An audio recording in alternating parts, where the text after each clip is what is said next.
ترکی میں تارکین وطن کی کشتی الٹ گئی، حادثے میں 14 افراد ہلاک ہو گئے۔ غیر ملکی میڈیا کے مطابق کشتی الٹنے کا افسوسناک واقعہ ترکیہ کے ساحلی شہر بودرم کے قریب بحیرہ ایجین میں پیش آیا۔ کشتی میں 18 افراد سوار تھے۔ حادثے میں کم از کم 14 تارکین وطن ہلاک ہو گئے، جبکہ 2 افراد کو بچا لیا گیا ہے۔ گورنر آفس نے بتایا کہ ایک افغان شخص جو اس حادثے میں زندہ بچ گیا اور تیر کر ساحل تک پہنچا نے حکام کو حادثے کی اطلاع دی۔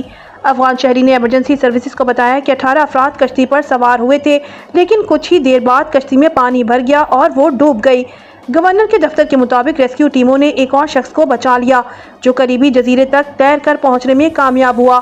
کوسٹ گارڈ کی 4 کشتیاں، ایک ہیلی کاپٹر اور غوطہ خوروں کی خصوصی ٹیم لاپتہ افراد کی تلاش کے لیے آپریشن کر رہی ہے۔ رپورٹ کے مطابق یہ علاقہ تارکین وطن کے لیے ایک خطرناک مگر مختصر راستہ سمجھا جاتا ہے، جو ترکیہ کے ساحل سے یونان کے قریبی جزائر تک جاتا ہے۔ یہ جزائر اکثر لوگوں کے لیے یورپی ممالک میں داخلے کا دروازہ بن جاتے ہیں۔